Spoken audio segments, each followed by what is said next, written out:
Bien, tenemos equilibrio. El tema, cuando uno habla así de crisis bancaria, pues es muy dramático tener muchos años, ¿no? Es como espectáculos del horror, ¿sí? Cine de horror. La idea en esto no era solamente una charla de la actualidad, el perfil que se quería dar de los organizadores, también se aceptaba la parte aburrida, metodológica, herramientas, ¿sí?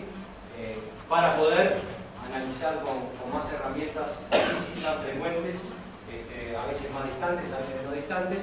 Por lo tanto, estructuré la presentación de hoy dejando la parte más interesante para el final, que yo los tengo cautivos. Los incentivos están alineados porque, como voy a dar la charla parado, tiene la garantía que no va a ser eterno, ¿sí? No van a estar al final con esa vergüenza si me voy, te vas también cabeceando para irse, con la esperanza que nos podamos ir todos juntos. ¿Está bien? No necesariamente va a ser corta, pero la parte más de mayor acción es al final, con la humildad de que la primera parte tal vez nos dé más elementos para decir, bueno, todo esto que lo sé, que lo veo a diario, ¿verdad? Que lo vivimos, ¿sí? Algunos como trabajadores de instituciones, como ahorristas, como lo que fuere, bueno, puedo ver desde la economía que se puede decir de una forma más sistematizada sobre los aspectos de las crisis bancarias. En esa estrategia de presentación, lo que pretendo cubrir con ustedes, llegando hasta la crisis global 2008, empezamos ubicando bien desde la economía. Bueno, en esto va a ser importante los bancos, la crisis. Siendo un poco más atrás, el mundo financiero, las transacciones financieras, la regulación, ¿sí? Y la regulación parte del presupuesto de que los mercados, así como están, alguien decidió distorsionarlos, ¿verdad? Entonces, desde el punto de vista de economía, va a haber una justificación en algunos casos y en otros no, para la regulación como una medida de economía política. Yo hablo rápido y sin focalizar demasiado. O sea, si alguien quiere pararme, no solo por preguntar, sino para la casi guaracada, decirme no entendí nada de lo que decís, porque estoy acostumbrado, lo pueden hacer, ¿sí? Pero voy a ir rápido, sobre todo en la producción, pero enfatizando en los conceptos que me parece que pueden sernos de utilidad ahora. Por lo tanto, vamos a ubicar a los mercados financieros y las transacciones financieras. Una transacción financiera es vender fiado, ¿sí? No la vamos a complicar con Wolfgang acá necesariamente. De mercado perfecto es el paradigma de la mano invisible, ¿sí? Independientemente de posiciones filosóficas, es una forma de ver de laboratorio cómo funciona un mercado, está competencia perfecta o no, o tiene fallas de mercado. Vamos a trabajar sobre estos conceptos. Vamos a ver el crédito en su forma más simple y lo vamos a ver como un contrato financiero. ¿De qué se diferencia de otros productos? Porque muchos de los problemas que tiene la industria, bien complicada, de bancos de inversión, bancos comerciales, bancos universales, cuasi bancos y demás, tiene las complejidades ya desde la base de la cosa que venden. Más allá que es una industria muchas veces complicada, ¿sí? Pero es un bien o un servicio muy peculiar. El mundo financiero en su cuestión básica, una transacción entre dos de nosotros. Vamos a hablar entonces de los contratos financieros, sus características, de los intermediarios financieros, de la importancia de los bancos, importantes cuando funcionan bien e importantes cuando funcionan mal. La regulación y la crisis, una cosa interesante de que siempre al salir de una crisis es un momento de mucha actividad de cambio regulatorio. Como hubiera estado esperando que pasara algo para meter los cambios, ¿sí? Si a lo largo del mundo todos nos equivocamos así, debe haber algo en esa relación dialéctica, ¿sí? Regulación, crisis, que la crisis da la oportunidad para que no solo se aprendan algunas cosas, sino que es el momento, desde el punto de vista de economía política, para introducir cambios que antes de repente no se podían. Generalmente con la crisis, el cambio de elencos, la toma de decisiones, etcétera, que nos da un tándem interrelacionado de crisis, regulación, regulación, crisis. Y a su vez con cada crisis, en el banquillo de los acusados, junto con algún cuasi delincuente, está la propia regulación como algo que le faltó o que le sobró. ¿Está bien? Entonces eso da una mirada interesante a la crisis como ensayo y prueba y crítica de marcos regulatorios vigentes y marcos regulatorios por venir. Vamos a ver de la regulación, de la crisis en Uruguay más rapidito, ¿sí? Tendremos el auditorio, casi todos vivimos por lo menos una crisis, y para llegar a la crisis global. Lo bueno de llegar a la crisis global, viendo la crisis en Uruguay y viendo lo anterior, es que le quita un poco de dramatismo, nos permite pararnos un poco más con el lente de investigador que exactamente qué pedazo nos tocó. ¿Tá?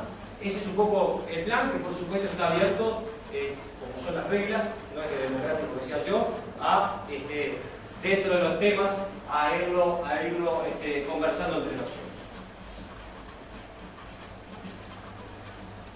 Yo odio que vaya cayendo así, pero no a todas las transparencias se lo pude sacar, que uso algunas para las clases. ¿Esas sillas están tapando ahí? Un poco, ¿no?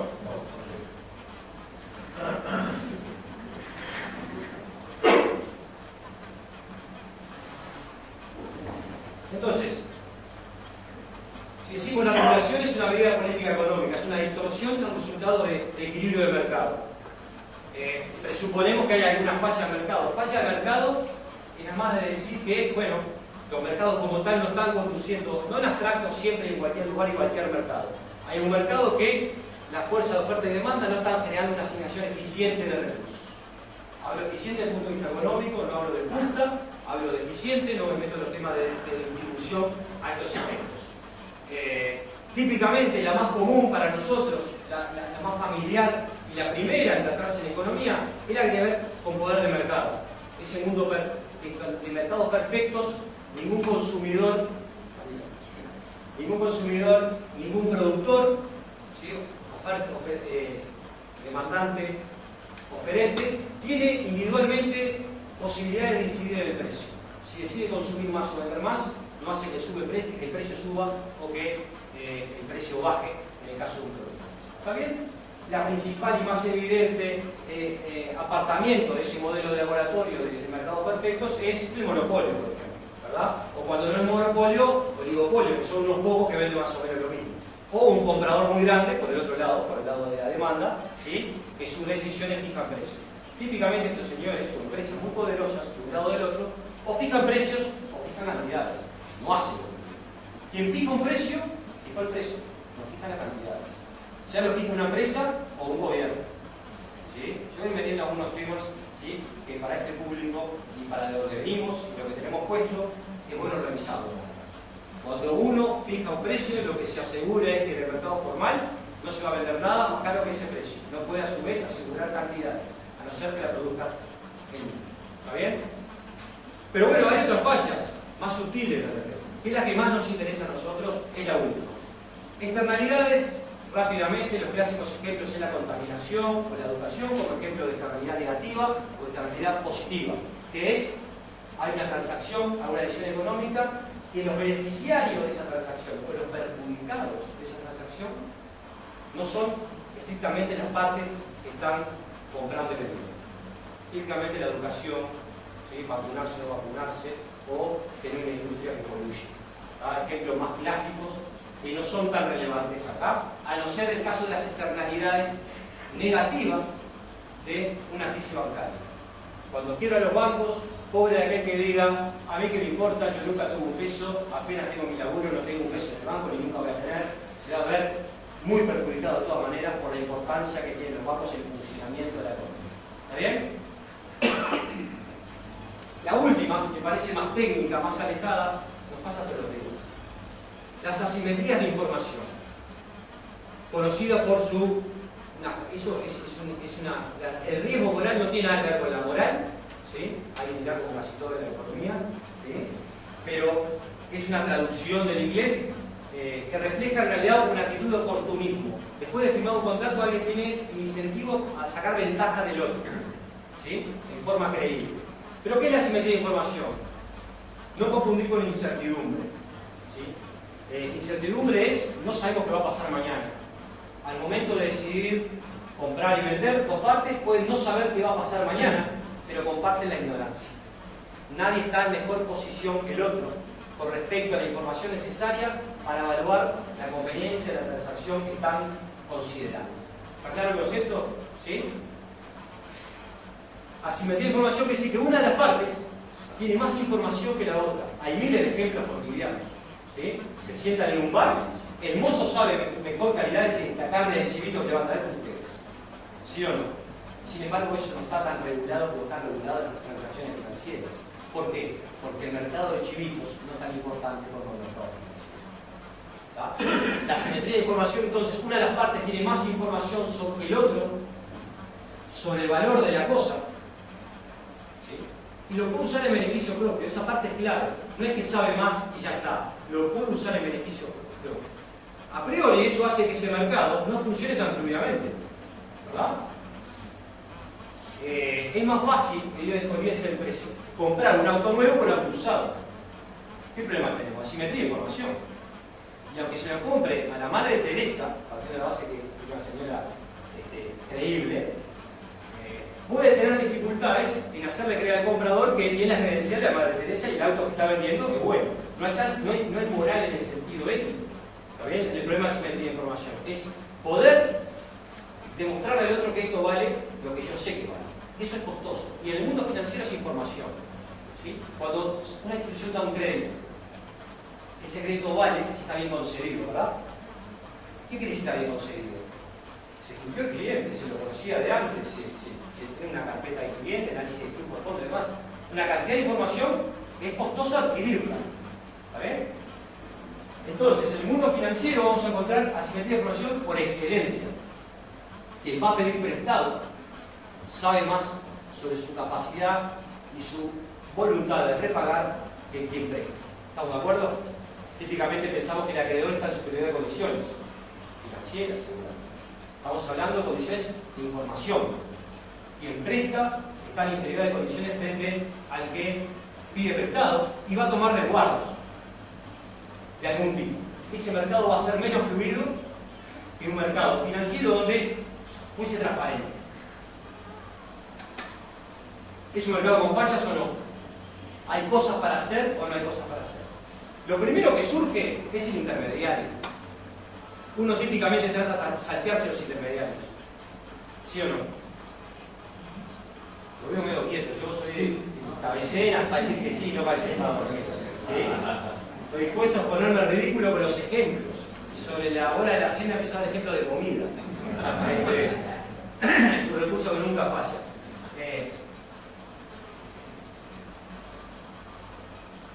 Sigamos la transparencia que fue meditada y confiemos menos a la inspiración. Ante la existencia de fallas del mercado, ahora volvamos al intermediario. La regulación pública va a buscar alterar el equilibrio para generar un resultado superior en términos de bienestar. En teoría se trata supuestamente de términos de bienestar. Y va a implementar algo mejor para el colectivo, para las partes, que el resultado de equilibrio. Tiene una falla de mercado y que lo justifique. Porque implementar, por ejemplo, regulación no sale gratis. ¿Está bien? ¿Qué tiene de especial el mercado bancario? ¿Cuál es la especificidad del intermediario bancario? Porque mercados con asimetría de información está lleno. Cuando subimos un taxi, comemos un plato de comida, etcétera, etcétera, etcétera. No todos están igualmente regulados. Lo interesante es que el sistema financiero está regulado, no porque sea grande, que realmente es grande. Sí. Aún siendo pequeño, es importante para el funcionamiento del resto de la economía. Además puede ser grande. Por ejemplo, uno puede pensar que a la industria frigorífica, si le pasa algo, Uruguay tiene problemas y que eso genera externalidades en el resto de la economía. Eso no es por lo específico de la industria, sino por su tamaño en Uruguay. ¿Están de acuerdo? El sistema financiero puede ser chico y sus disfunciones repercutir fuertemente en el resto de la economía. Y no porque sea grande, sino por sus características. Dos notas sobre el intermediario y sobre una pequeña reflexión sobre el sistema financiero. Yo después voy a ir más rápido con las diapositivas porque me puse a hablar sin el respaldo de la proyección atrás y después eso va a venir y vamos a venir más rápido porque la idea es que esto quede colgado, ¿sí?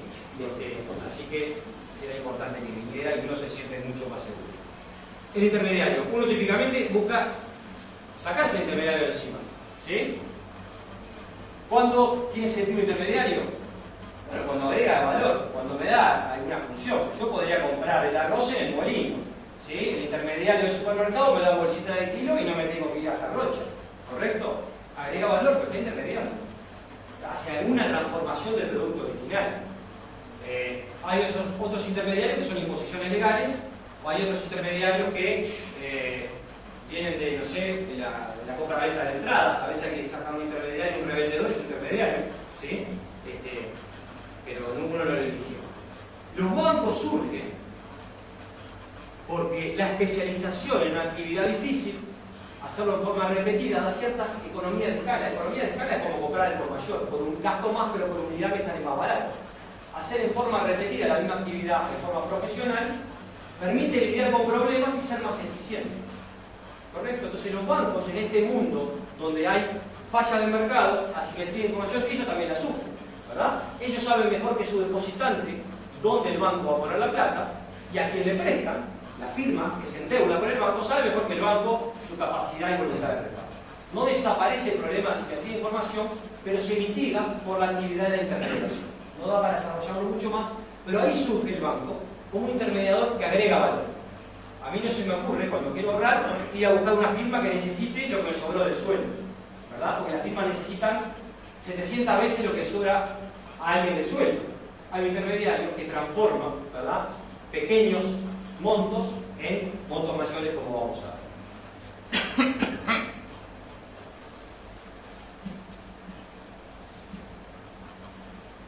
¿Existe un rol para la regulación bancaria como debate? Bueno, tiene que haber alguna falla de mercado que lo justifique. Pero ¿cómo funcionan las instituciones y los mercados de intermediación financiera? Los productos que venden, que allí se transan, son tan distintos que otros no financieros que merecen tanta regulación. ¿Es la estructura de incentivos de los agentes? O sea, los agentes son los participantes. ¿Tan distinta que de otras industrias que amerite ser regulada? ¿Cuál es la magnitud de la falla de mercado y cuánto a la larga la regulación termina mitigando esos problemas? ¿Sí? Habrá aproximaciones más liberales, menos liberales a estos temas, ¿sí? Pero básicamente el debate regulatorio, primero lo vamos a ver acentuado, posteriormente a la crisis. ¿Está bien? Punto 1. Ya está pasando en el mundo, en Uruguay no estamos, la última crisis que es 2002, ¿verdad? Ya hubo una efervescencia de cambio regulatorio en su momento. Siempre tiene sus detractores. Siempre la regulación definitiva nos hace elegir entre un dilema, que es mayor crédito más barato, mayor acceso al crédito, versus mayor seguridad y estabilidad. Así no vale, ¿sí? Bueno y barato no, ¿verdad? Tengo que elegir entre la escala de que para ahorrar plata vas con calidad. Acá hay un dilema. ¿La regulación es mala? Si podría ser igualmente dar un sistema igualmente seguro sin restringir el crédito, ¿sí? Si uno quiere mayor nivel de crédito, pero no nivel en sí, tomar medidas regulatorias que abaraten el crédito desde el punto de vista regulatorio, mayor potencial de la firma intermediadora, como contrapartida, menor guarnecimiento de la industria, ya vamos a ir a los instrumentos regulatorios, y ese mayor nivel de actividad a la postre contra mayor inseguridad. Y sí, si no pasó nada, salió bárbaro, y si pasó algo, la regulación no cubrió los riesgos. Ese es un poco el dilema. Entonces, decir que este cambio regulatorio encarece el sistema financiero no es una crítica legítima. Una crítica legítima debería decir que ese cambio regulatorio está mal, porque el mismo nivel de seguridad que se busca se podría alcanzar con medidas regulatorias que restrinjan menos el crédito. ¿Se entiende lo que quiere decir? Dicen, hay un mundo mejor, siempre es más caro. ¿Sí? Entonces, cuando hay un mundo mejor pero es más caro, tenemos que ver cuál es la restricción, qué es lo que está buscando maximizar. Entonces, esa parte del debate, ¿sí?, lo tiramos por la cisterna, no sirve, nos interesa el otro debate regulatorio. ¿Sí? No aquel que esto encarece el crédito, por ejemplo, que es típicamente el caso, sino es, ¿se justifica? ¿No se justifica? ¿Está bien implementado? Una nota sobre cuál es el producto, qué implica vivir o transar en un producto que tiene asimetría de información. Un crédito de dos partes, yo te presto a vos, te vas a devolver mañana. Pactamos la cantidad que devuelve mañana, dado que te presto hoy, estamos definiendo tasa de interés, la moneda y las condiciones, ¿verdad? Básicamente eso. A diferencia de la venta de cualquier otro bien, me dejan meter la bandera, no puedo quedar mal. El reloj no es mío, es el reloj. ¿Sí? Empezamos como 15 minutos tarde. A mí no me interesa que a no ser que sea un tema efectivo. Si para mí vale 10, cualquiera que me pague más de 10, yo se lo vendo. Estamos hablando de contado. ¿Está bien? Se acaba la transacción. Cuando se da un crédito, la transacción recién comienza. Si yo tengo muchos demandantes por este buen reloj marca no veo nada. Citizen, no de Paraguay, sino de Suiza, ¿sí? Tengo muchos, ¿qué pasa? Y yo tengo, hay solo un reloj que hay que comprarlo hoy. ¿Qué va a pasar con el precio de este reloj? Sube, ¿sí? Si yo traje una única valija de Argentina hoy para dar crédito, ¿está bien? Ahora que está de moda, ¿sí? Y hay muchos demandantes de crédito. Ojo la respuesta que viene a encontrar. La tasa de interés es el precio del crédito. Si hay mucha demanda ante una oferta, la respuesta es que va a subir y ya está. Así nomás. Y se lo lleva el que pague más. Va a subir, sí, seguramente. Pero no es indiferente para el que vende. ¿Sí? No es indiferente a quién le vende. ¿Queda claro? Es el riesgo. Porque no se agota la transacción. Depende de que pase después. Tan distintos son los productos financieros. El precio no tiene la misma información. No sirve para lo mismo que sirve el precio del resto de las cosas. Solamente, con esto no aprenden nada, simplemente una reflexión de qué distinto que es esto. ¿Está bien? Sí, las tasas suben, pero no suben como se comportaría el precio del reloj que acabo de vender el señor allá de fondo. ¿Está? No va a subir eso. La naturaleza de los bancos y funciones. Esto del libro de texto básico, ¿verdad? Lo que siempre vemos, se me fue una más, esto lo corregí después de la transparencia 120 en adelante, o sea, como decimos a 120 va a estar bien. Perdonen.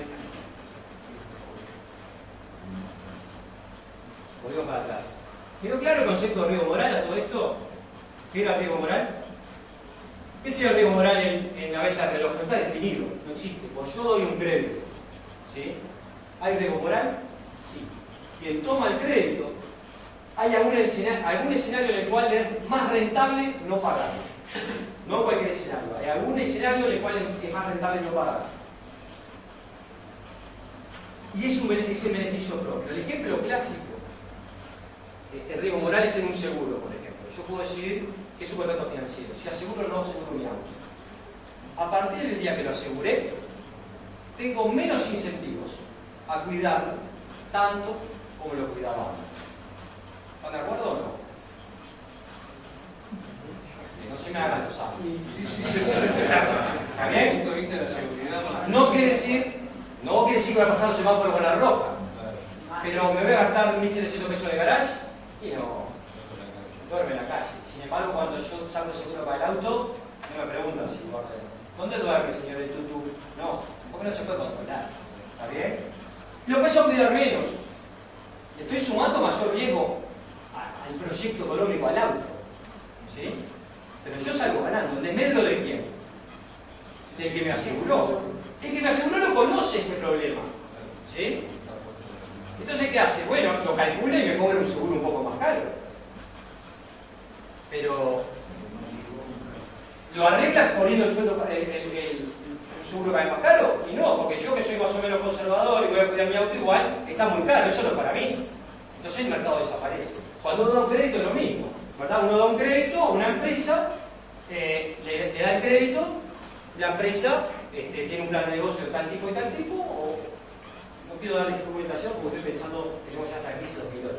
Pero el riesgo moral es la amenaza, el incentivo creíble de tomar acciones en beneficio mío en desmedro del valor del proyecto. Y quien lo paga es el acreedor. ¿Está bien? No que sí en todos los casos, yo tomo el crédito y no pago nada. ¿Por qué? Porque hay una garantía. La garantía ya sea un inmueble, un reloj o un colateral. Tiene que ser cualquier cosa que duela sirve de garantía. Por ejemplo, el que yo necesito crédito para mi empresa. Si yo no pago hoy, gano los 10 que me prestaron, pero yo quiero seguir trabajando porque genero ingresos, no pagando créditos, sino con el capital destino para mi empresa. ¿Correcto? Ahí el colateral, ¿cuál es? La garantía, ¿cuál es? La reputación, que en la práctica será ir al clearing o no. ¿Sí? Siempre hay un colateral en esto que hace que el juego por una vez, el arranque pelito no te pago, versus los castigos a lo largo del tiempo. Si es que el futuro sigue. Si el riesgo moral es creíble, lo que necesitamos para contrarrestarlo es algún anclaje en la prudencia. Yo te presto, ¿sí? Te presto, pero quiero una garantía.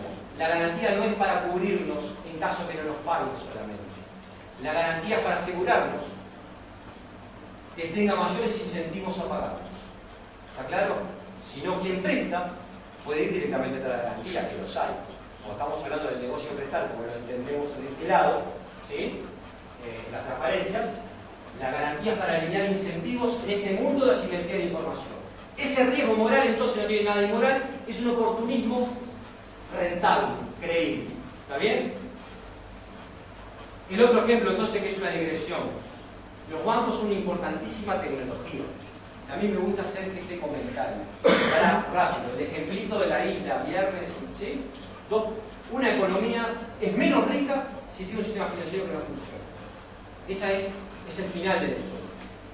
Imagínense un mundo, dos personas, dos bienes, ¿sí? La riqueza está dada, lo que ellos saben hacer y la riqueza de los bienes que hay en esa isla. Frutos y pescado. ¿Está claro?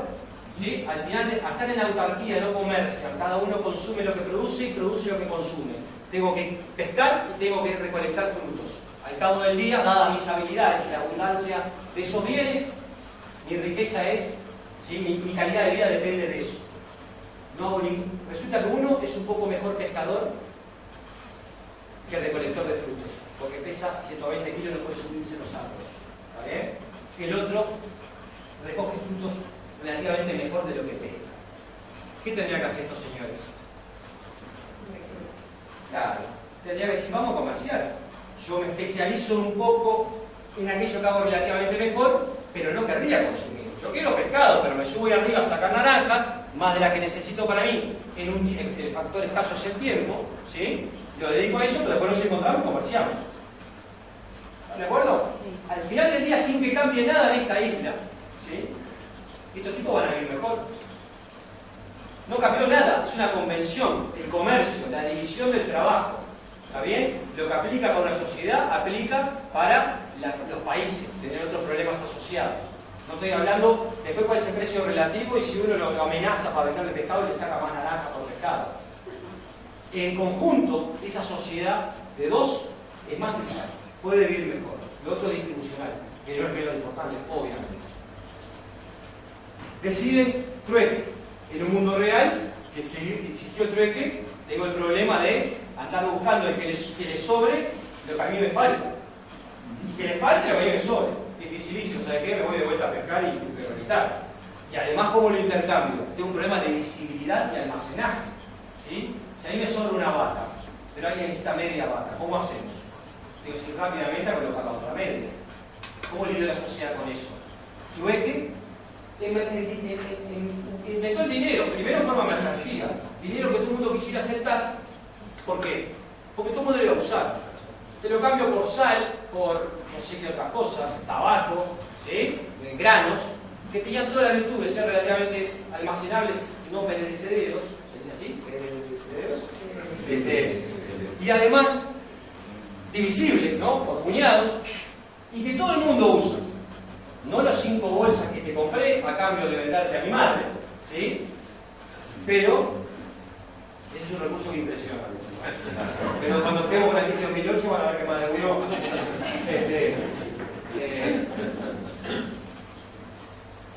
lo tomo porque sé que otro lo va a aceptar. Entonces, si era el dinero, mercancía, tiene un valor intrínseco, ¿sí? Y después llegamos al oro, ¿sí? ¿El oro tiene valor intrínseco? ¿Cuál es la fuente de valor del oro? No se usa para nada, no es simbólico. Es simbólico, pero ¿por qué lo aceptamos? Servía hasta hace unos años para arreglar bien, ni siquiera ahora. ¿Sí? Porque es escaso. Es casi una convención también. Lo empezamos a confiar en esto porque es escaso, entonces yo lo cambio y sé, ¿sí? Pero es como una convención. De que mañana no se va a duplicar la cantidad de oro, entonces todo vale la mitad y se va al negocio. Y así pasamos al papel dinero. Papel. ¿Sí? No sirve para nada. Porque es de vuelta una súper potente convención. ¿Sí o no? Porque partimos de la base de que es escaso. Y cuando no es escaso el dinero, ¿qué es lo que pasa? Sube los precios de las cosas. ¿Ah? Hasta ahí pasamos de una economía de autoconsumo, ¿sí? Autárquica, a algo que fuimos viendo como mejorando la tecnología de intercambio. cada uno puede empezar a dedicarse a hacer aquello. ¿Sí? Tiene lugar la división del trabajo. La división del trabajo tiene sentido si tenemos un mundo donde el intercambio fluye. Y la tecnología de intercambio es el dinero. ¿Y qué nos permite el crédito? Porque ¿a dónde va Jorge con esto? El crédito. ¿Sí? ¿Qué nos permite el crédito? Es un intercambio, pero en el tiempo. ¿Estamos de acuerdo? Primero, entre unidades, personas deficitarias hoy, pero superavitarias mañana. ¿Sí? Tan importante para temas generacionales, además, y en el ciclo de vida. Y entre empresas. ¿Sí? Si no hay sistema financiero, nos quedamos con el inventor, ¿sí? No sé, schumpeteriano, ¿sí? Que tenía que tener la plata y la idea. Bastante pocas ideas hay, ¿sí? Si encima le pedimos que el que tenga la idea tenga plata, el mundo de la innovación no funcionaría. Y eso es el crédito. Qué importante es el sistema financiero que permite no solo una tecnología de intercambio en el tiempo, sino que permite, ¿qué es eso? Es independizar mi consumo de hoy de mi ingreso corriente a nivel de consumidor. ¿Está bien? Mi ingreso corriente es la plata que estoy teniendo en el bolsillo. Y a nivel de empresas es mucho más notorio, ¿sí? Porque a nivel de familia, independizar el ingreso corriente, el consumo a veces termina mal, ¿sí? A nivel de empresas es precisamente financiar proyectos rentables. Y no depende que el que se le ocurrió tenga el dinero para llevarlo adelante. ¿Está? Eso es el sistema financiero. Si funciona mal es como volver al trueque en extremo. Y en la crisis financiera siempre aparece alguien que ve un brote de humanismo en algunas ferias de trueque, que en realidad es volver ¿no? a cambiar y sin para atrás. ¿Está claro? Por más que le veamos a un lado romántico, es caverna.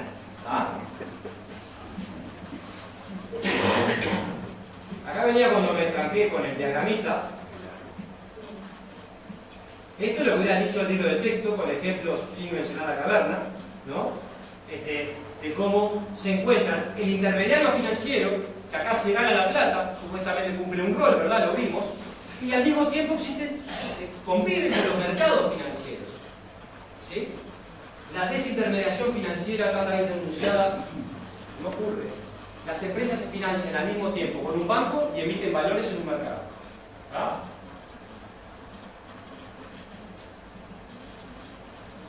Las funciones básicas. No lo estoy moviendo, ¿verdad? Nos permite, en definitiva, asignar más eficientemente el capital a sus usos o sectores más productivos. Se financia aquel proyecto que es más rentable y no aquel que justo es el que consigue financiamiento, o que va a conseguir financiamiento, precisamente que es más rentable. Y en definitiva se trata de una tecnología al servicio del bienestar, si tomamos como bienestar la cantidad de frutos y pescado que hay en esta isla al final del día. ¿Sí? Con esta tecnología hay más peces, pescados y frutos recolectados al final del día. Una tecnología de intercambio.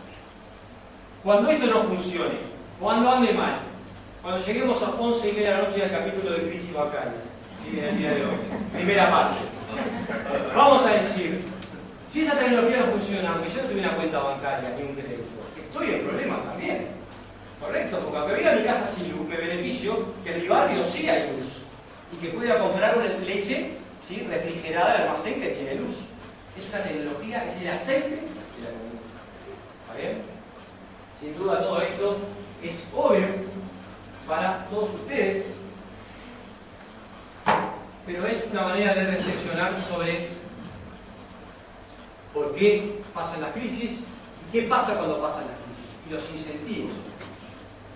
Los bancos son instituciones cuya operativa habitual, resaltado en negrita para los que están sentados más adelante y ven algo. Habitual y principal consiste en otorgar préstamos y recibir depósitos del público. ¿Por qué habitual? Porque muchas firmas se endeudan y prestan. Crédito de proveedor, a sus funcionarios, ¿sí? Pero no es su giro habitual, no se dedican a eso. Se dedican a vender los relojes, ¿sí? que vendimos hoy. Y lo de público viene con doble, porque da una idea de gente, los depósitos del público. Gran parte de los depósitos que tenemos nosotros no es en calidad de inversor. Yo podría hacer la encuesta, ¿cuántos tienen un depósito a plazo fijo, pero mantengamos el secreto, ¿sí? Mi tío que hay de DGI acá, bueno, ¿sí? Pueden tener un depósito. ¿Y cuántos tienen una cuenta en un banco? Son dos cosas distintas, un depósito a plazo y una cuenta en un banco. Cuando uno va a hacer sus ahorros, ¿sí? Seguramente esté buscando otras cosas en la institución donde deposita que cuando decide dónde le van a depositar el sueldo. El sistema financiero es muy importante, no solo canalizando el ahorro, sino lo que se llama el sistema de pago, la parte transaccional. En vez de tener la plata en casa, la tenemos en una cuenta bancaria y usamos una tarjeta de débito, chequera o vamos al cajero y sacamos, ¿sí? Y cuando elegimos ese banco, esa institución financiera, no lo hacemos estudiando la alternativa riesgo-retorno que nos ofrece. Tal vez nos miramos cuántas comisiones nos cobra y si nos queda cerca, pero a veces ni la elegimos la empresa donde trabajamos. ¿Está bien? Gran parte del dinero que los bancos deben a mucha gente es de gente que no lo tiene ahí por una vocación de inversión, sino por un servicio. ¿Y eso qué implica? Que esos clientes van a haber elegido a ese banco, a esa institución, como depositaria de sus ahorros, porque son ahorros en definitiva, aunque sean intramensuales, sin haber hecho el monitoreo, a ver, ¿no? ¿Qué hacemos cuando decimos qué papel compro, dónde pongo, qué banco pongo la plata? ¿Están de acuerdo o no? ¿Sí? Muy bien. Esto va a ser relevante desde el punto de vista de incentivos, porque cuando una firma presta, típicamente los acreedores ponen condiciones, controlan, verifican, ¿sí? Estos acreedores, que no son la totalidad, ¿sí? Estos acreedores no monitorean, no controlan.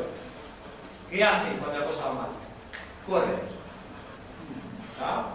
Es una actitud mucho más física que intelectual.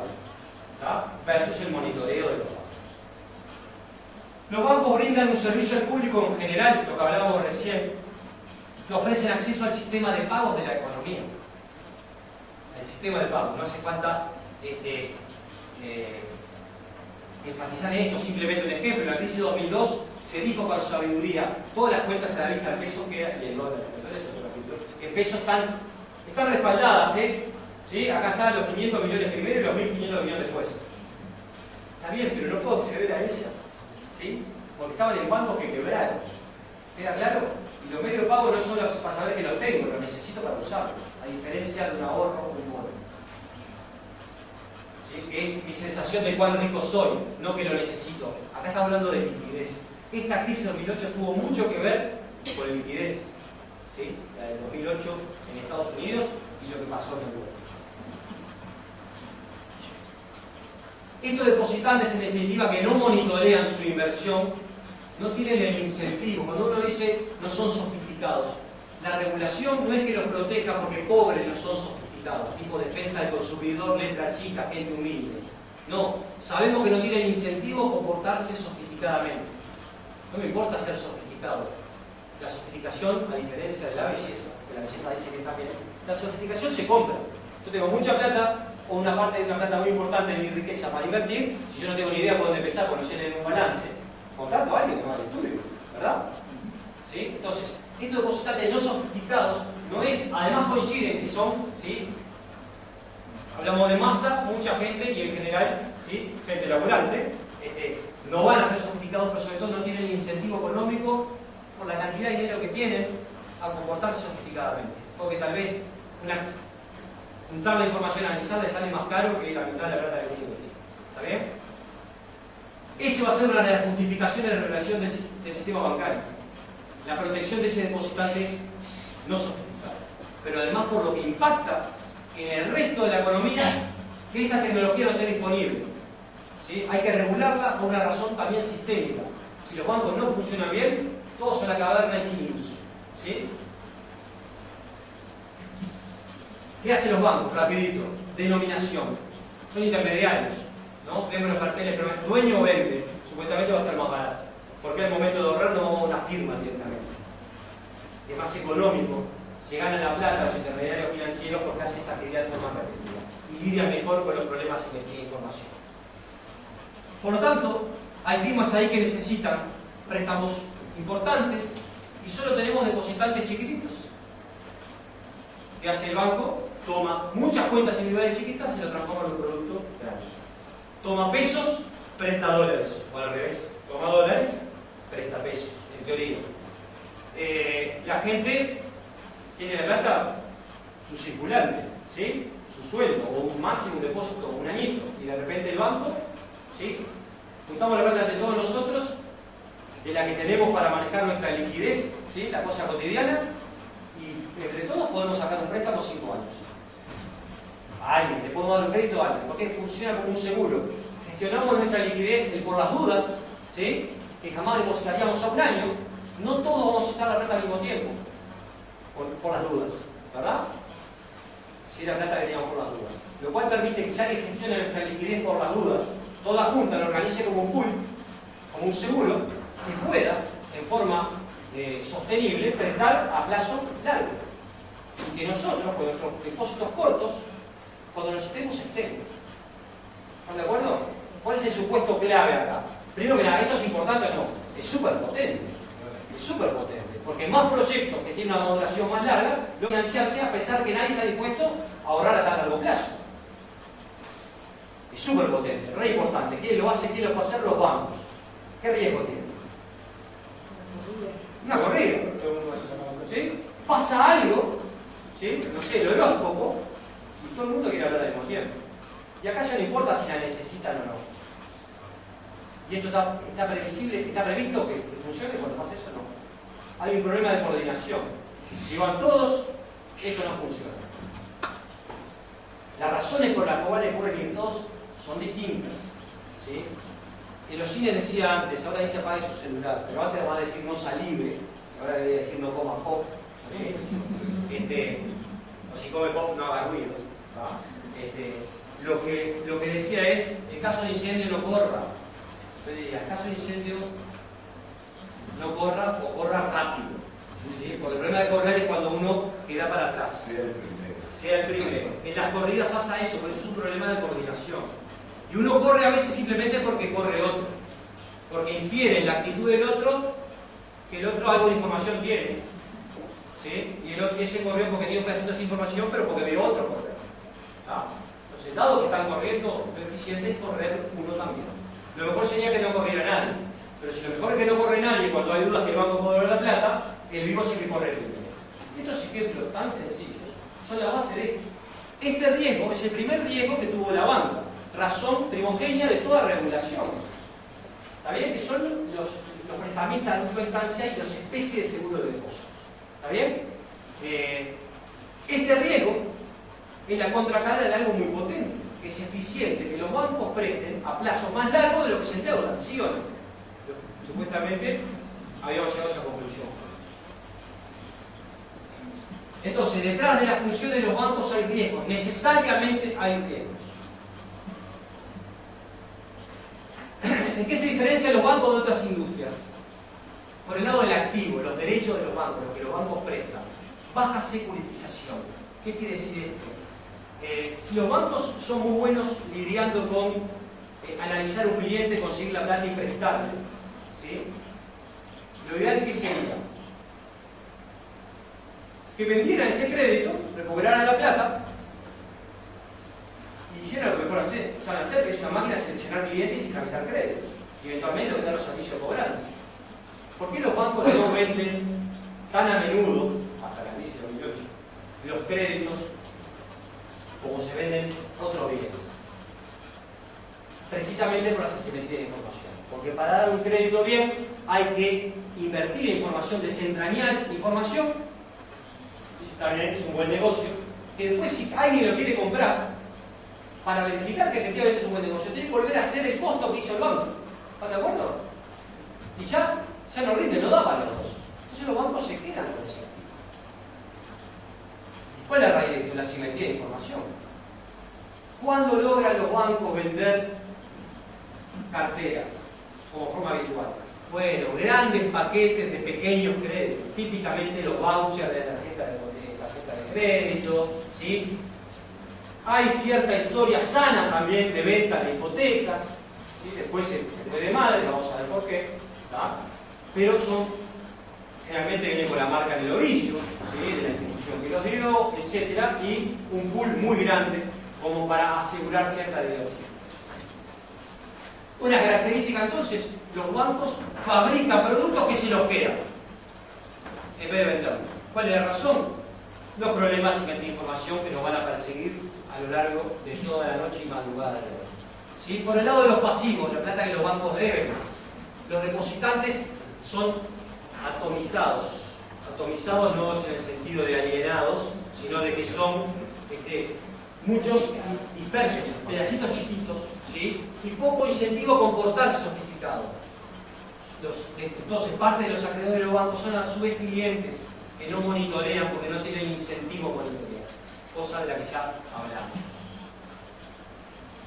El apalancamiento no es otra cosa que poder hacer negocio con plata de otro. Típicamente, para poder usar plata de otro, algo de plata de uno hay que poner. El apalancamiento es de cuántas veces tengo plata de otro con respecto a la plata que puse yo. ¿Por qué me piden los que me van a prestar plata para hacer un negocio que yo ponga algo de plata? Porque a veces me tiene información, ¿sí o no? Cuanto mejor reputación tengo yo, menos plata tengo que poner. Una manera de ganar reputación es haber estado dispuesto a correr mucho, a bancar mucho y haber puesto mucha plata en algún momento. ¿Sí? Cuidar el apellido.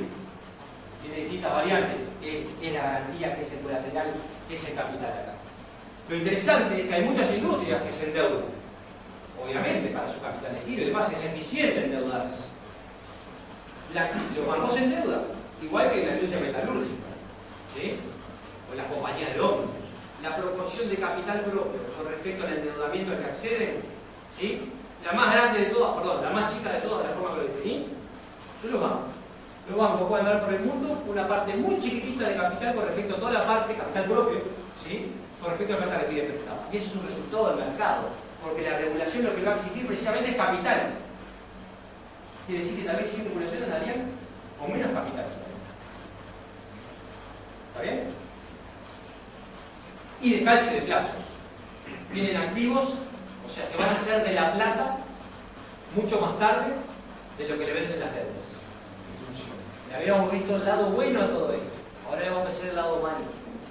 Y esto de ver el lado malo y el lado bueno al mismo tiempo tiene que ver con lo que decíamos al principio. Cuando evaluamos una regulación, en el debate regulatorio no vale decir esto encarece el crédito, ¿sí? O decir esto es un sistema financiero mucho más seguro. Debe haber un punto intermedio entre la seguridad y el desarrollo del crédito, el desarrollo de esta tecnología, que es un tema de gustos de las sociedades o de los gobiernos, ¿sí? Detrás de cada función del banco hay un riesgo, que era lo que hemos visto del otro lado de la moneda social. Los bancos, en definitiva, no están libres, ¿sí? Y a lo largo de la historia, y sigue pasando, sufren corridas, ¿sí? La principal idea, la más evidente, es esa transformación de liquidez que hacen. Logran prestar a largo plazo a pesar de estar endeudados a todos, a una parte de su cartera. Y eso era bueno, dijimos. Una manera de solucionarlo, sí, claro, yo quiero un sistema financiero más seguro, usted también. Entonces, ¿qué hacemos? Vamos a limitar esto. Que los bancos, en vez de poder tener que de cada 100 que reciben guardar 10 para descansarse en plazo, que guarden 20. Yo te gano, yo quiero un sistema más, que guarden 50. Y otro diga que guarden 100. Más seguro que ese ninguno. Siempre va a tener plata ahí, que no va a hacer prestar a largo plazo, a no ser que alguien deposite algo. El mismo ejemplo pasa con el capital. Jorge, entonces el capital es la garantía. Sí, claro, obvio, yo ya sabía. Más seguro el banco, más seguro el sistema financiero, cuanto más capital le exijo, cuanto menos apalancamiento. Perfecto. ¿Quiere hacerlo más seguro? Va a ser más caro, ¿no? Y pedimos, en vez de 8% de capital, como se pide en Uruguay, para pedir el triple. La onda mundial ahora es pedir más. ¿Estoy de acuerdo? ¿Sí? Simplemente, eso es más caro después.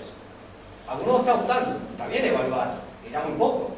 Y por eso había tanto crédito. Y por eso un desocupado de Alabama, ¿sí?, tenía un crédito. Y si se le hiciera barato el crédito. ¿Sí? Y eso es la economía política, porque no se frenó antes. Porque accedían al crédito los que nunca accedían al crédito. Yo trato motivado que este público no es un diploma de la ORT para, ¿no? Vamos acá por cosas que no son respetan, ¿no? Entonces vamos a ver la ambigüedad de ambas cosas. Tal vez cuando uno reclama acceso al crédito de alguien, Dice, bueno, acá no acceden porque hay una falla de mercado, o no acceden porque no hay que prestarlo. Hay que regalarlo, no prestarlo. Y no me importa qué institución le preste. No, porque, y vamos a hablar, que le preste el hipotecario, que le preste la República, que le dé un seguro al Banco Seguro porque son del Estado. Atento, ¿no? Operamos la imagen, rebobinamos y decimos, a ver, los depositantes de esas instituciones, o que compraron seguros a esas instituciones, ¿están dispuestos? ¿Saben que los dueños de esas instituciones quieren regalar plata? Entonces, yo tengo una notita por ahí sobre bancos, cooperativas, bancos de fomento, bancos públicos. ¿Sí? ¿Cómo evaluamos su objetivo y su rol? No puede ser nunca la base de un mal negocio. Tiene que ser qué tipo de negocio, no un mal negocio. Sino, preguntemos con qué se financia ese negocio. ¿Son donantes o son depositantes? Si son depositantes no me importa si es en el hipotecario o en la República. Son depositantes. ¿Sí? Yo no quiero depositar en un banco que va a prestar a pérdida, que va a subsidiar. Los subsidios son pérdidas deliberadas. ¿Tiene que haber subsidios? Sí, por supuesto. Yo creo que hay gente que piensa que no. A personas, a empresas y a actividades. No financiadas por depósitos. ¿Qué ventaja tiene depósitos frente a recursos genuinos?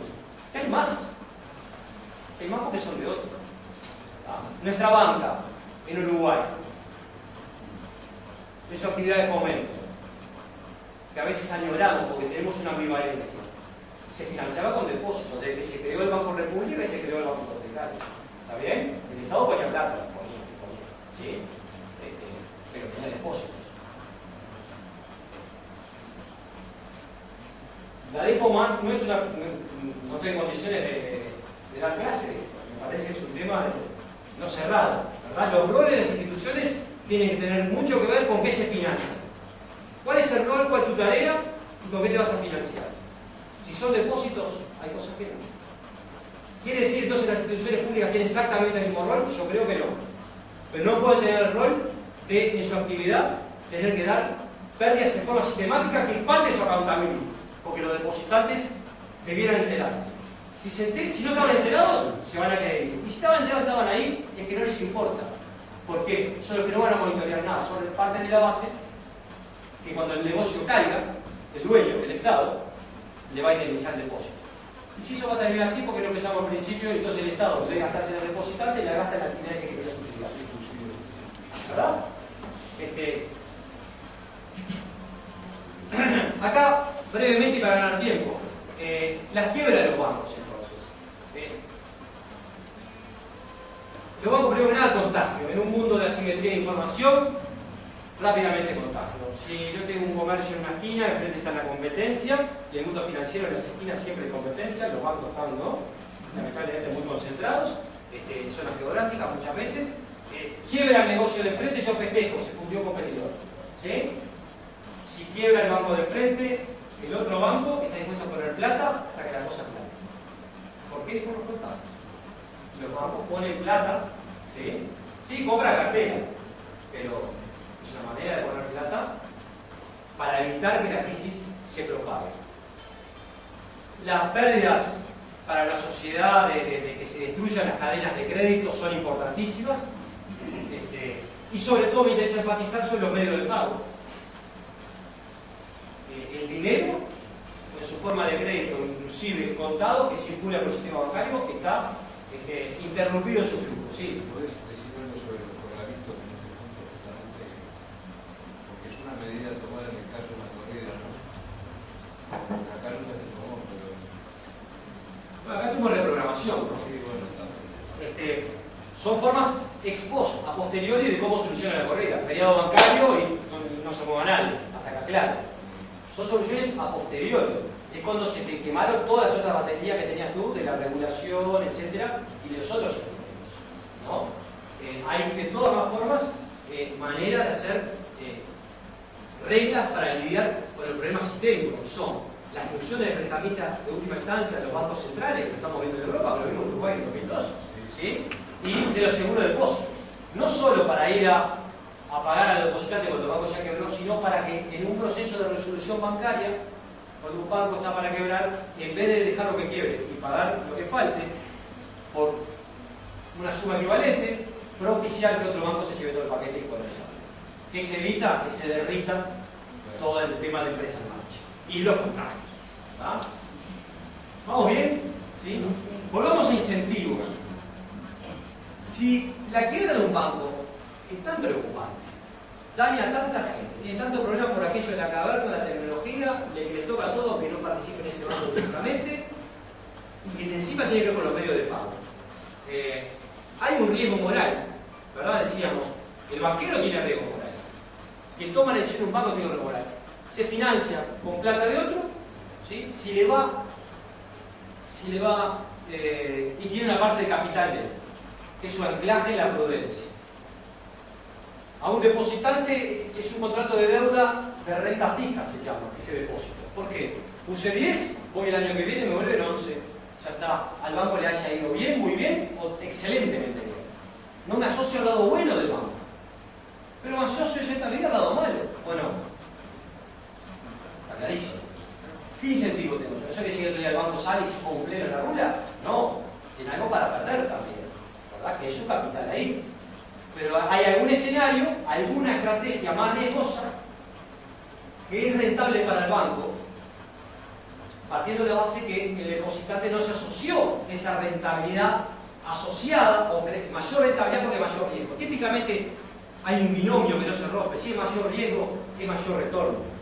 No siempre paga hacerlo más riesgoso, aunque tenga más retorno, porque es como que paga 10 veces más, pero tiene 10 veces menos chance de ocurrencia. Pero si yo hago un pedacito con plata de otro, a veces se puede empezar a romper eso. Porque si saco la redoblona, ¿sí? Al otro le sigo pagando lo mismo que si hubiera jugado, no sé.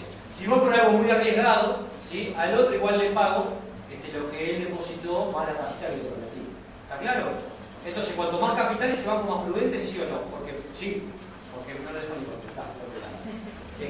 ¿Por qué es más prudente? Porque cuanto más capital, más tiene para perder.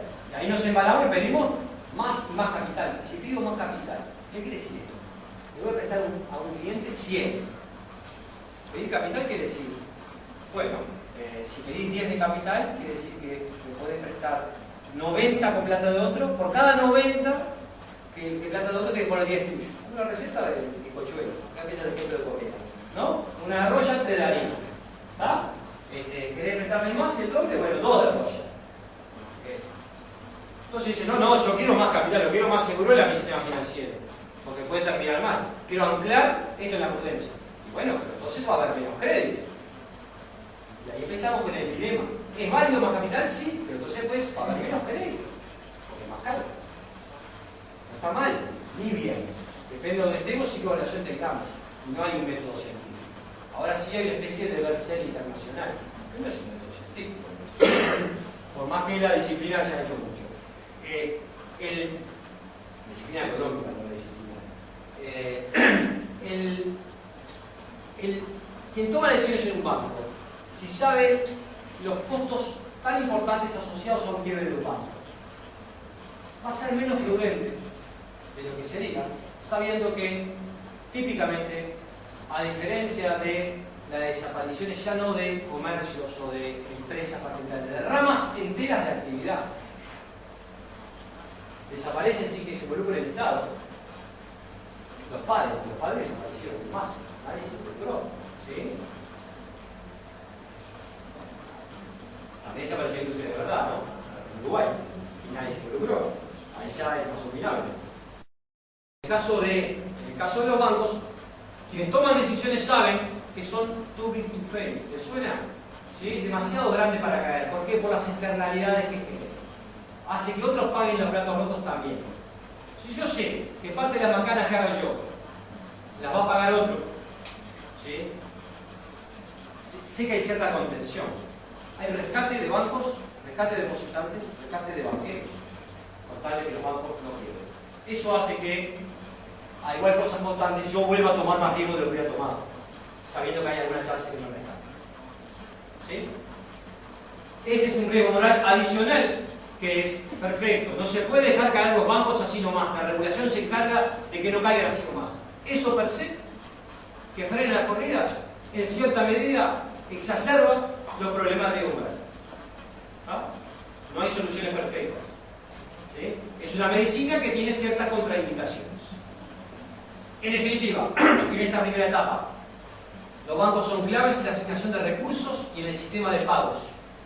Sus depositantes tienen escasa capacidad, incentivo de monitorear. Tienen incentivo los bancos a asumir riesgos excesivos en forma creíble, no porque sean locos bravos. Está estructurado en el negocio. Aquello que íbamos a cuando nos prestamos vis a vis. Son proclives a la corrida de depósitos. Sí, a veces pasa, se contagian y los corren, por razón o sin razón.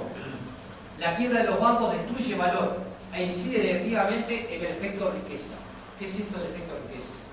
Gran parte del comportamiento económico de las personas y las empresas, pero sobre todo de las personas, no es solamente cuánta plata tenemos, sino cuánto tiempo nos sentimos. ¿Sí? En 2002, mucha gente quedó sin saber qué pasaba en sus depósitos, pero conservaba su trabajo. La contracción, ¿sí? Y la plata le alcanzaba. Cortó las vacaciones, cortó comer afuera, sacó a los nenes de la escuela privada. No sé. Porque se sentía menos rico, no porque necesitaba la plata. ¿Sí? Es el principal, desde mi punto de vista, es el principal transmisor de política económica. Cuando la gente se siente rica, gasta más, toma decisiones de inversión, toma decisiones. Cuando la gente que ahorra, generalmente en activos financieros, bonos, acciones, depósitos en los bancos, cuando la cosa está mal, todo eso vale menos. Nos sentimos menos ricos aunque no lo estemos usando. Los uruguayos no estamos acostumbrados a decir cuánto vale mi casa y en función de eso gastar más o gastar menos plata y no me pensaba mudar. En economía, donde la gente se muda más a menudo o tiene en otra cabeza, sí. Y aunque no se empiece a mudar, si mi casa vale ahora 30% más que el año pasado, gasto más o la pongo en garantía para tomar crédito para gastar. Y ahí empieza como el ciclo que voy poniendo ya al final de la clase, anticipando al final, no hay que ser al final, de cómo entran los inmuebles y el valor de los inmuebles en estas espirales hacia arriba y hacia abajo en la dinámica del crédito. ¿Cómo termina esto? Como que, bueno, parecería que algo hay que hacer, ¿verdad? Los bancos hay que regularlos porque son importantes, hay fallas que lo justifican, si quiebran son importantes, ¿sí? Entonces no puedo dejarlo quebrar, sino más algo hay que hacer, lo que dice que no haya dejado quebrar, pero el simple hecho de hacer esa red de contención para liquidar, aunque sea en forma ordenada, hace que conceptualmente puedan tomar todavía más riesgos. Necesariamente necesitamos regulación.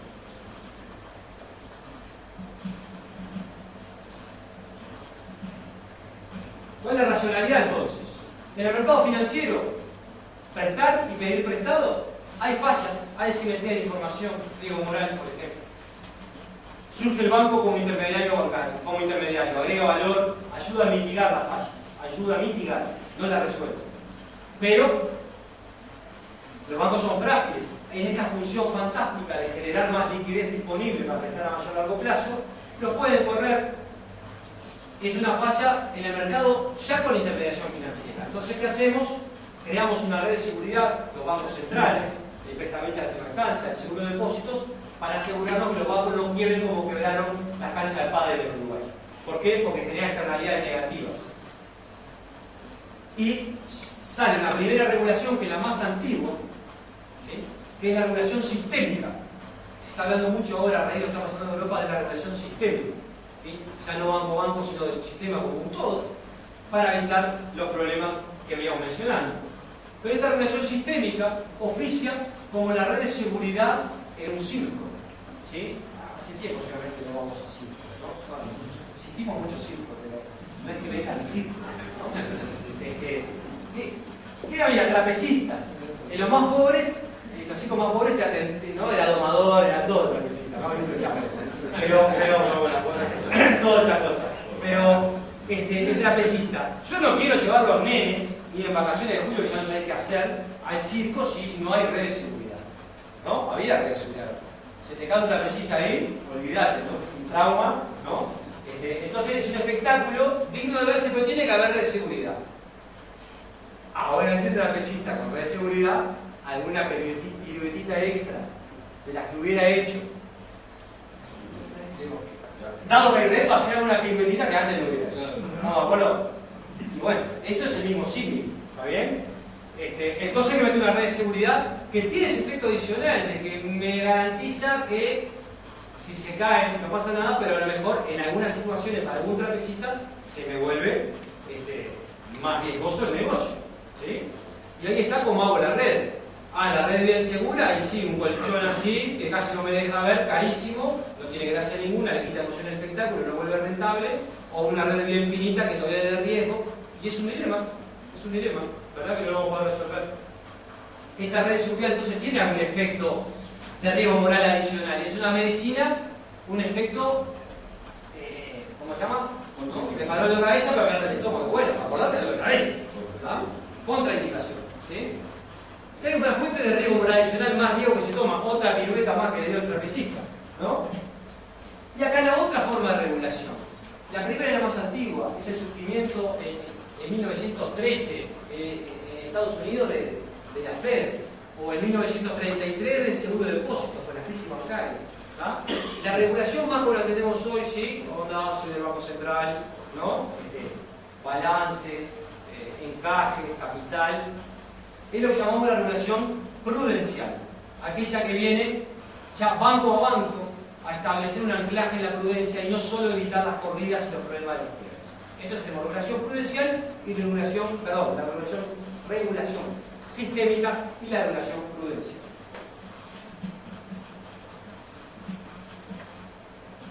Objetivos: evitar esa fragilidad de corrida de pánico, de corridas y pánicos. Son objetivos macroprudenciales. Objetivos de la regulación microprudenciales: mantener la seguridad y la solvencia banco a banco, mitigar los problemas de riesgo moral. La protección del depositante. Esto no es la protección del consumidor que pueda ser estafado por esta chica, ese es otro tema, no tiene que ver con la operación de lo que estamos hablando acá, ¿verdad? Es hacer el monitoreo necesario que no hace el grueso de los depositantes. Eso es lo que tendría que hacer la regulación. Esa es la racionalidad, pero en la práctica la regulación hace eso, bien o mal, y hace otras cosas. ¿Hace o no hace? Por ejemplo, uno puede ser que la regulación trate más favorablemente a prestarla al gobierno que a prestarla a un privado. La regulación la hace el gobierno, ¿qué se está asegurando? No estoy hablando de Uruguay, del mundo, ¿sí? Se está asegurando crédito más barato para el gobierno. ¿Están de acuerdo? Y puede ser súper loable. No tiene que ver con aquello prudencial que hablábamos. Está bien ni mal. Es otro objetivo. Monetarias. Puede pedirle a los bancos mayores requisitos de liquidez vía encajes, no porque los riesgos de corrida sean mayores, sino porque quiere restringir el crédito porque está preocupado por la inflación. Punto. Válido, súper válido. No tiene que ver con lo prudencial. Puede querer incentivar el crédito. ¿Por qué? Porque acá hay que darle gas a la economía. Hay mucha gente en desempleo. ¿Está bien? Hay que correr el riesgo. ¿Sí? Y bueno, de crecimiento. Hay que dejar que se instalen bancos, que vengan bancos. ¿Está bien? Menos requisitos para los bancos. ¿Y sí? De crecimiento económico. Prudencial, no. Sectoriales, prestar al sector frente a otro, abaratar relativamente a prestar a un sector o obligar a prestar a un sector de los bancos. Lo que hablaba yo, una regulación blanda. ¿Sí? Bancos públicos, cooperativas, bancos de fomento. La pregunta es con qué se financia. Y ustedes díganme después si ese objetivo loable se condice con que se financie con depositantes. Nada más. ¿Con qué se financia el globo? Con depósitos. ¿Con qué se financia el banco hipotecario? Con depósitos. ¿Con qué se financia el banco del Estado? Dice algo mal. ¿Con qué se financia el banco seguro? Con la venta. ¿Sí? Para nuestro país, para todo el mundo, si nadie se dice, yo digo que no hay que correr. ¿Qué hacemos, jefe? ¿Nos quedamos? Nos quedamos. Es la derecha que boicotea.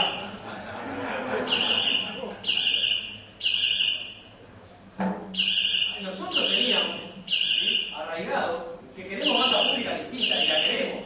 Pero viene por el lado de que haga negocios a pérdida, no, nunca. ¿Está bien? Sin embargo, caso a caso, ¿sí?, los más necesitados no acceden a crédito.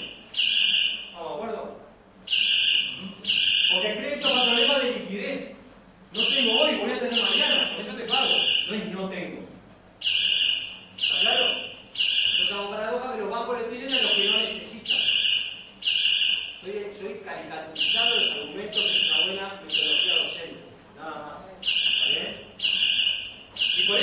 bancos públicos se funden a lo largo y ancho del mundo más a menudo que los bancos privados.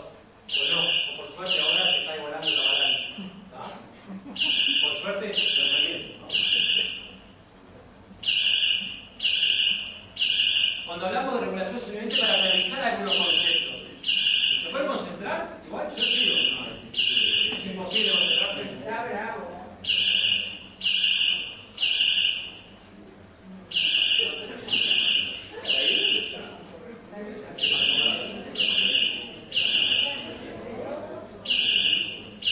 Cuando hablamos de instrumentos regulatorios, la regulación, ¿qué es? Es el requisito de capital.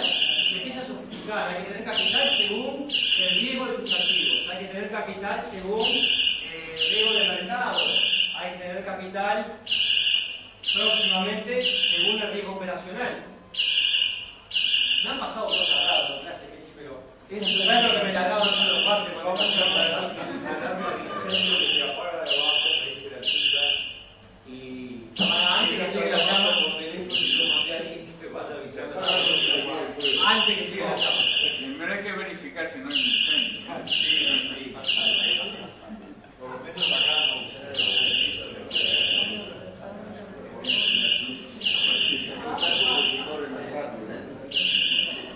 Después hay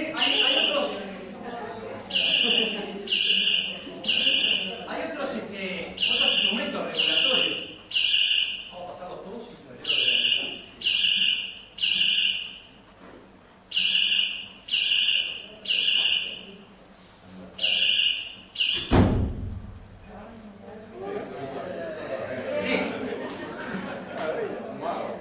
Ah, ¿se pagó? Tiene la puerta abierta. La puerta abierta, chico. Una alarma de robo.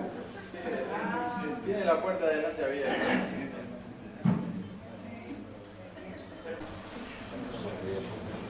Era una regulación moderada. Que esto sirve ahí para tener claro qué cosas pueden ser, ¿no? Fíjense eso. La regulación lo impone partiendo de la base que sirve para algo porque si no los bancos per se no lo hubieran hecho. Entonces, exige mínimo de capital, que decir, los bancos pueden andar por el mundo con menos capital todavía. En general, son requisitos mínimos que se cumplen, ¿no? Requerimiento de presentación de información y publicación de información. La idea es promover depositantes informados por la disciplina del mercado, pero los bancos que logramos competir en tantas cosas, ¿sí? No cabe duda que compiten en cantidad de cosas, no compiten para mostrar información. Con transparencia. ¿Sí? No compiten. Bueno, hay un nivel mínimo que asegura la regulación, tu balance todos los meses acá. ¿Está bien? En el monitoreo y la supervisión, los requerimientos de liquidez, que quiere decir, bueno, como yo sé que tú tomás plata a la vista y prestás, digámoslo así, no tenés a la vista tantos activos como pasivos. ¿Qué quiere decir? Que prestás en promedio a plazo más largo de lo que te endeudaste. Te pido igual un requerimiento de liquidez. Restricciones de portafolio. ¿Qué tipo de producto o de actividad? Acá tenemos una división muy importante que Estados Unidos abandonó y lo tenía desde la década del 30, que es, nosotros vamos a permitir que nuestros bancos sean de carácter universal. ¿Qué quiere decir esto? Que pueden invertir en acciones de empresas o en inmuebles.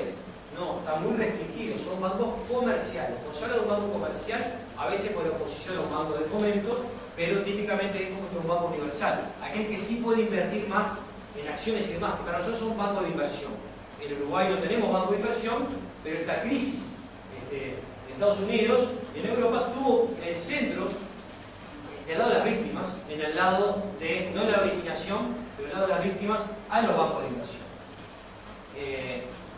Hay regulación, entonces nosotros no dejamos en Uruguay que los bancos tengan inversión en inmuebles ni en acciones. Les pueden prestar a empresas, pero no tener acciones de empresas. Concentración de activos. La regulación promueve la diversificación. ¿Cómo? Castigando o prohibiendo o exigiendo capital, en realidad. A la concentración. No se puede expresar más de tantas veces tal fracción del capital total de un banco a una misma firma o un grupo económico. ¿Sí? Y típicamente cuando el banco nos dice no te puedo prestar porque el Banco Central lo deja, y no es una defensa del Banco Central, Lo es lo que no deje, en general. Lo que dice es, tenés que poner más capitales. ¿Está bien? A créditos económicos, a grupos económicos o vinculados. Todo esto son la regulación. ¿Qué es la regulación? Imponer todas estas limitaciones. Esta es la clave. La clave. Restricciones a la entrada. Esto es la principal crítica del lado liberal a la regulación es que limita la competencia. Empezamos con la falla de mercado, con la asimetría de información, y la remachamos, la arreglamos, la mitigamos con otra falla, estableciendo de frente y mano la principal preocupación de la libre competencia, que es acá no es bancario, no es banquero cualquiera. Para tener un banco está limitado, hay un permiso, no me instale. ¿Y eso limita la competencia? Sí, limita la competencia. ¿Tá? Entonces, es una falla de mercado, se limita la competencia, es una actividad oligopólica, ¿sí? Porque la exigencia capital es lo que estamos utilizando para mitigar la falla de mercado derivado de los problemas de de información. Es una regulación, pero es una falla de mercado. ¿Qué cosa? La restricción del mercado. No. La falla de mercado es la falla de competencia. En este caso surge, correcto. Decíamos, tenemos el paradigma de falla de mercado, es falta de competencia, ¿sí? O asimetría de información. En un mundo que no había problema de falta de competencia, nosotros pusimos poner un capital y barreras. Hay que tener capital. Para ser banquero hay que tener capital y te tienen que dejar. ¿Qué estamos haciendo? Limitando la competencia. ¿Por qué? Porque estamos preocupados con la asimetría de información y el capital tiene un anclaje en la prudencia. ¿Verdad? Hace de garantía, de colateral, de buen nombre. Me doy cuenta acá que estoy limitando la competencia. Entonces, las principales detractores, argumento teórico, llevable, es que porque esto limita la competencia. Por eso, más a nivel práctico, no son los bancos centrales que son los encargados de la regulación del sistema financiero, los más interesados en desarrollar la competencia. ¿Está bien? Porque la competencia siempre erosiona base de ingresos y de rentabilidad, que se contrapone con los objetivos que tiene el Banco Central, que es velar por la estabilidad. Lo de la política de licencias es relevante, en países como el nuestro es relevante. ¿A quién le dejamos ser un banco en Uruguay? ¿Qué tiene que ser para ser un banco? No tiene sentido diseñar metralletas a prueba de monos. Lo que no hay que darle son metralletas a los monos. Esto es literal. No tiene sentido. A nadie se le ocurre. Va a ser una metralleta a prueba de monos. No le damos metralletas a los monos. ¿Está? Entonces no se puede poner muy rígido, no, depende. Y más cosas muy metidas Básicamente, la regulación se ofrece y se demanda. ¿Cuánta regulación es la óptima? No hay respuesta. ¿Correcto? En teoría, aquella que llega hasta dónde? Hasta la que hubiera impuesto un depositante que vela por sus intereses, ¿sí? Si tuviera el incentivo a monitorear su inversión, a nivel de libro de textos. ¿Verdad? Dilema económico, allá al final casi que lo tapa la mesa, ¿sí? Es entre la eficiencia, o sea, entre el desarrollo del crédito, ¿sí? Del acceso al crédito versus la seguridad. ¿Está bien? Es un dilema digno, porque me interesan los dos extremos. Y bueno, pero es tirante. Lo que tengo que buscar es más de las dos cosas al mismo tiempo. Poder aumentar en eficiencia, potencial intermediador de esta tecnología, que no va a ser en medio de la seguridad. Eso quiere decir que el marco regulatorio que tenían estaba mal. Porque pasar de uno blando a uno estricto es fácil. Después hay que bancarse los costos. Hay un tema que no estás incluyendo, no sé si es deliberado, con el tema de las regulaciones, que tiene que ver con las regulaciones que implican políticas. Políticas, por ejemplo, distributivas. Por ejemplo, decir que los bancos tienen que dedicar tal porcentaje de los créditos que den a determinadas actividades que fomenten. Lo mencionamos, lo repasamos. Esos son regulaciones que atienden a otra cosa, lo dijimos especialmente en. Lo dijimos sectorial. ¿Recuerdan cuando dijimos monetarias, fiscales, finales de gobierno? Hay regulaciones, en Uruguay las hubo, las hay en Brasil, que obligan cierto porcentaje de la cartera a tal sector. ¿Sí? Que son sectoriales. ¿sí? Detrás de estrategia de desarrollo y demás, generan regulatoriamente un abaratamiento relativo de prestarlo a un sector. Porque si le presto el sector, tengo menos exigencia de capital. Porque menos riesgoso, no, porque les interesa. Pero estoy usando la regulación como vehículo para otra cosa. ¿Es potente? Sí, se puede. Si está bien o mal, no sé. ¿Es prudencial? No. No tiene nada que ver con la racionalidad económica de lo prudencial. Todo lo que se aleje de lo prudencial, de mi punto de vista, me estoy fumando depósito, ¿no? Capaz que sale bien y no pasó nada, ¿no? Yo me puedo comprar un seguro, si a fin del año no se quemó la casa, ¿no? Y gasté la plata de cuenta. O no, y asegurado. Depende de cómo cada uno lo valore.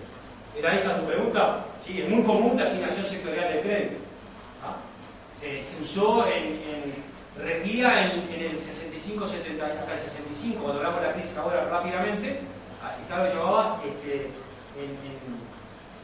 el desarrollo de las industrias de la industria de diversificación de exportaciones, la estrategia de diversificación de exportaciones impulsaba a determinadas industrias de crédito, ¿sí? Un abaratamiento relativo, ¿sí? También se ha evolucionado en eso, ¿no? Que ahora que hay más fondos de garantía, por ejemplo. El Estado pone una plata y se le prestan a este y parte de las pérdidas que tenga se la cubre. Parece ser que en economía hay una regla que a cada objetivo un instrumento. Cuando empezamos a tener un mismo instrumento para elevar esos objetivos, venimos con aquello de la sábana corta o de no sé qué otro ejemplo, ¿no? Hay teoremas para esto, por suerte se puede encontrar de forma más fácil, que hay cosas que no se pueden tener sin embargo. Hay dilemas. No pasa cuando duplicaron un crédito. Más fuerte. Cuando duplicaron un tipo de objetivo, un préstamo individual, ¿no?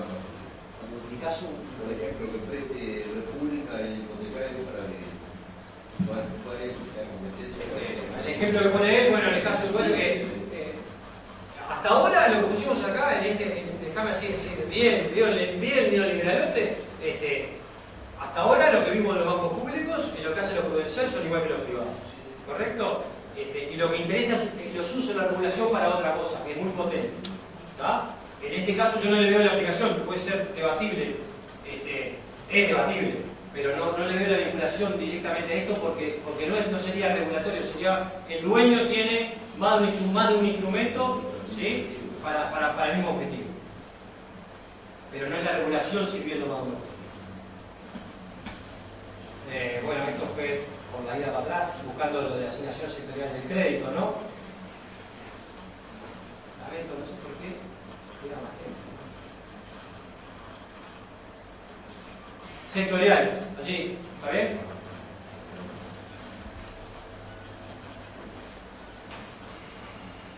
Esos son estos instrumentos regulatorios. Y vamos a meter rápidamente entonces en las crisis. Opa.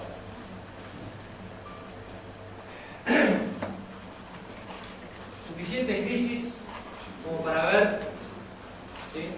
Me dan un rato más para recorrer las crisis con ustedes. ¿Sí? Yo estoy acá, lo tuvieron. A lo del público, media hora con un PowerPoint, ¿no? Presentaste unos currículum así, que yo quedo con un analfabeto al lado de nosotros, y estuvimos hasta las 10:30 que pensamos que se corrió la bola que tenían comida. Se iba a terminar antes. 4 crisis en Uruguay, llegando hasta la última conocida, ¿sí? Para después tener mucho más elementos para decir, tengo mucho más herramientas para que esto que pasa en Estados Unidos podamos digerirlo. Una cosa muy interesante, en el germen de la crisis que empieza en Estados Unidos, está justamente el crédito para vivienda y para los más pobres, ¿no? Qué cretinada que se patine, ¿no? O que es el culpable del problema financiero, pero qué interesante es para sacar algunas conclusiones.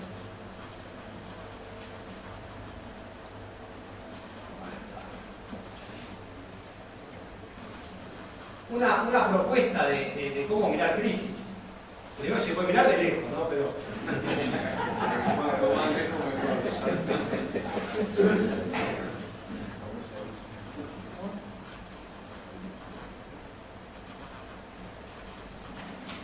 vamos a enterarse de otra vez. Hay una dinámica, ¿sí? Una dialéctica, causa-consecuencia de la crisis y la regulación. inocentemente podemos decir que es una instancia de aprendizaje. ¿Sí? Realmente cuando la crisis estalla ya sabíamos, solo que ya no se puede hacer nada. ¿Por qué? Porque hacer algo pasa por reconocerlo y es bien como una burbuja. ¿Sí? El momento que tomo la mira, ahora ya sabemos que las burbujas van a reventar, ¿no? Pero, ahora está mal el ejemplo que le quise dar. Aparece como un aprendizaje porque efectivamente hay cosas que se aprenden, pero sobre todo hay cosas que se pueden implementar después que la burbuja explote. ¿Está bien? Desde el punto de vista del regulador, desde el punto de vista de la sociedad. ¿Sí? A veces sorprenden, generalmente a los más débiles, ¿sí? Y a veces ya se empieza a anticipar y el solo tratar de hacer algo para evitar que siga creciendo puede ser visto como un detonante de la explosión y nadie quiere participar. ¿Sí? Entonces, en el mundo financiero, quien quiere hacer un pronóstico, hacerse famoso, que pronostique malas noticias. ¿Sí? Porque tiene aquello de las profecías autocumplidas. ¿Verdad? Porque tiene un fuerte juego en expectativas. Pero si el mundo de la financiero es de comprar y vender, ¿por qué las expectativas no cumplen el mismo rol en otras cosas? Yo creo que hay dos componentes. Porque en el mundo de las finanzas se hace mucho negocio con plata de otro. Y uno realmente cuando hace con plata de otro toma menos recaudos. Aunque registre todo su balance. Voy a poner unos ejemplos antipáticos. Estoy dispuesto a hacerlo de algo. ¿Sí? Y lo otro porque estamos en un mundo de asimetría de información. ¿Correcto? Que tiene que operar, no es el libro de texto. Tiene que operar. Al extremo, perdón, fuerte. No, que digo que puedes implementar un producto totalmente distinto. Por ejemplo, ¿sí? Al extremo, y lamentablemente, no solo porque uno descree de la especie humana, sino porque se lleva todos los focos de atención y no nos permite una actitud tan reflexiva para aprender. Son los casos de delincuencia y sobre todo de personajes notorios. ¿Sí? Los peinaron en Uruguay y vieron la película, por ejemplo, Trabajado Confidencial, ¿la vieron? Totalmente recomendable, la tienen que mirar, ¿sí? La mejor clase que pueda. Trabajo Confidencial, y es documental. Se lleva la laureles al final y te invade una gran bronca libertaria, ¿sí? Todos los personajes principales de las empresas y los bancos de inversión. Pero no deja de ser, desde el punto de vista, de lo que puedo sacar, la anécdota. ¿Está bien? Porque nos interesa que desde el punto de vista de incentivos, eso es posible. Y ya alcanza. Después dependerá de la moral de la gente. ¿Sí? Y no es que todo mundo tenga un precio, yo no compro eso. ¿Tá? Pero desde el punto de vista de incentivos, eso es posible. Tenemos que verlo para poder sacar una enseñanza, si no, sacamos una enseñanza. Pero bueno, las crisis son instancias de aprendizaje. Revelan información que estaba oculta al público y al propio regulador. Obligan, literalmente, hay que hacer algo. Hay que hacer un diagnóstico de lo ocurrido y una evaluación crítica de las fallas y omisiones de la regulación y supervisión. Porque después del bajón viene el repunte. Y ahí ya más nadie habla, y si no se sacan las elecciones ahí, si no se hace la síntesis, si no se pasan las leyes, si no se mejoran las instituciones y la institucionalidad, después es demasiado tarde. ¿Por qué vamos a hacer esto ahora que va todo bien? Y cuando empieza a ir mal, no lo vamos a hacer ahora que va a hacer que las cosas, el pinchazo venga antes. ¿Saben qué? Si viene antes, es mejor. El tema es que alguien piense que no haya pinchazo y que simplemente se desinfle al mismo nivel. ¿Está bien? Permite una mejor comprensión de los riesgos y naturaleza del negocio bancario, y esto es cierto, ¿sí? Porque se llega a unos niveles de locura que creo que nadie sabía exactamente qué estaba comprando, qué estaba vendiendo, ¿sí? Por ejemplo, la crisis de los. Y facilita la introducción de cambio, esta es la parte política interesante, ¿sí? ¿Cuándo se puede llegar al hueso? Bueno, con factura después, ¿vale? Y bueno, y acá se pudo hacer un seguro de depósitos, ¿sí? Que algo de la crisis bancaria lo paguen los que participan en el negocio, ¿sí? Y son los depositantes también, ¿sí? Que en Uruguay venían siendo rescatados, ¿está bien? Y bueno, hay primas que pagan los bancos, que trasladarán o no a los depositantes, pero lo pagan los bancos, ¿está bien? Facilita la introducción de cambios. Uruguay hoy tiene, después de la crisis de 2002, un seguro explícito, oneroso y parcial de depósitos. Rápidamente, 3 crisis en Uruguay, contamos 65-71 juntas, ¿sí? no son necesariamente las mismas.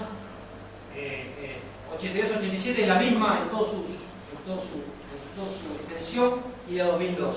En cada caso es importante, es una propuesta metodológica que la podemos aplicar a la crisis global 2008. Hay que ver en qué contexto económico pasa.